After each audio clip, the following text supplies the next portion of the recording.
Paramashivoham.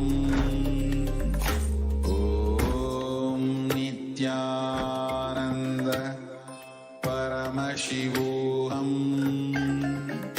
Om Nithyananda Paramashivoham. Om Nithyananda Paramashivoham. Om Nithyananda.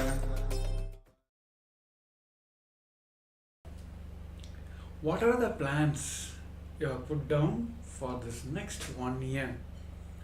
Put all that in Paramashiva's plane.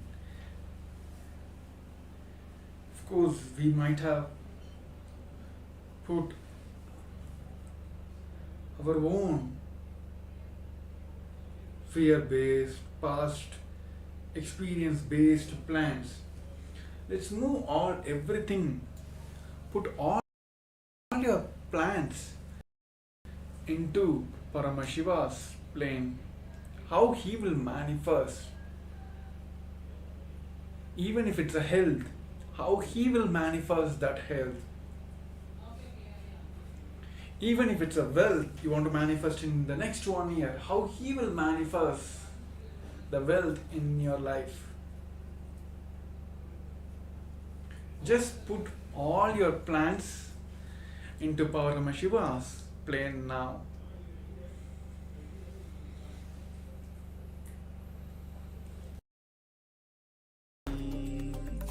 Om Nithyananda Paramashivoham. Om Nithyananda Paramashivoham. Om Nithyananda Paramashivoham. Om Nithyananda Paramashivoham. Om Nithyananda Paramashivoham. Om Nithyananda Paramashivoham. Om Nithyananda Paramashivoham. Om Nithyananda Paramashivoham. Om Nithyananda Paramashivoham. Om Nithyananda Paramashivoham. Om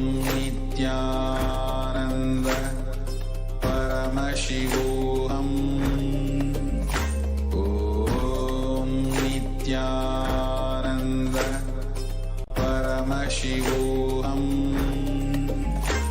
Om Nithyananda Paramashivoham. Om Nithyananda Paramashivoham.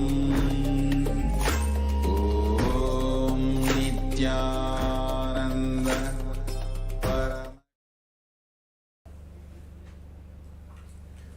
As we are putting the plans, whatever we want to manifest in our life, into Paramashiva's plane, just experience this Paramashanta Swarupa of Paramashiva inside you. Just declare this every time you offer your plans about everything in this way into Paramashiva's, Paramashanta's plane. He will just bless the entire planets to make them and make your plans into reality. So this is the best way that all of us will manifest the reality we want to manifest in our life. Whether it's about health or you want to pass down in your exams or whatever the reality you want to manifest in your life, every time offer this as in the Paramashiva's Paramashanta plane. With that, he will just bless the entire world, entire universe to make that into reality.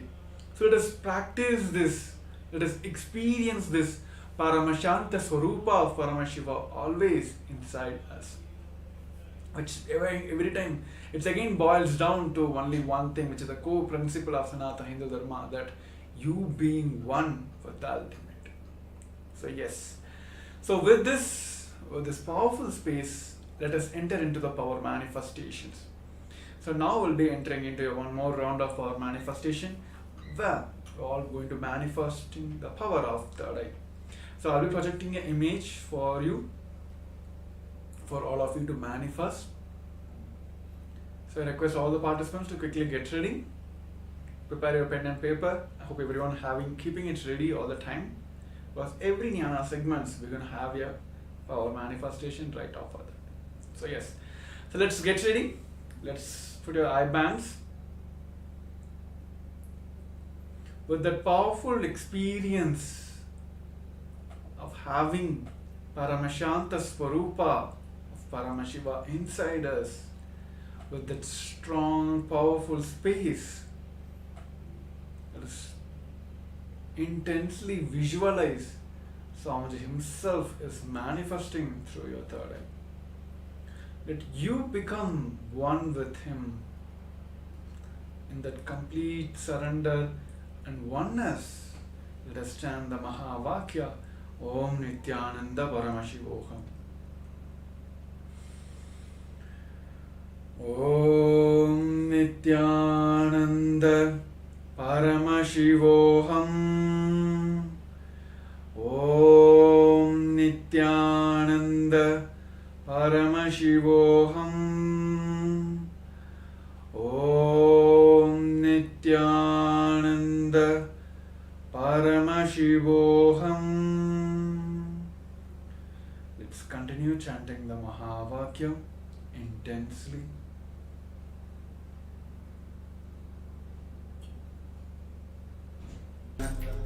Paramashivoham. Om Nithyananda Paramashivoham. Om Nithyananda Paramashivoham. Om Nithyananda Paramashivoham. Nithyananda Paramashivoham. Om Nithyananda Paramashivoham. Om Nithyananda Paramashivoham. Om Nithyananda Paramashivoham.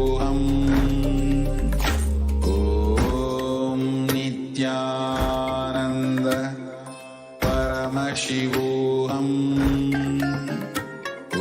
Om Nithyananda Paramashivoham.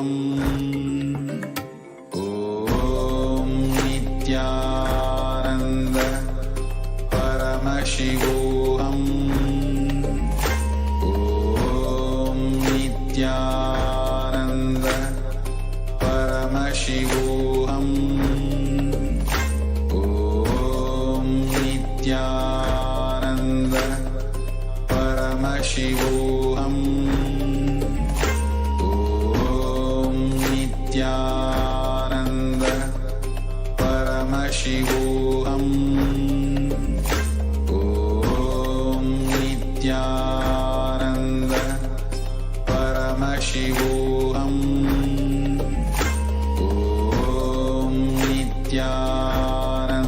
Nithyananda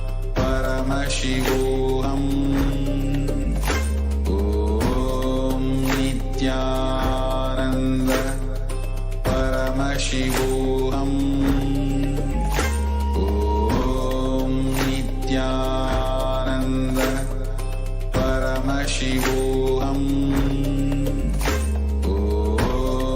Nithyananda Paramashivoham. Om Nithyananda Paramashivoham. Om Nithyananda Paramashivoham.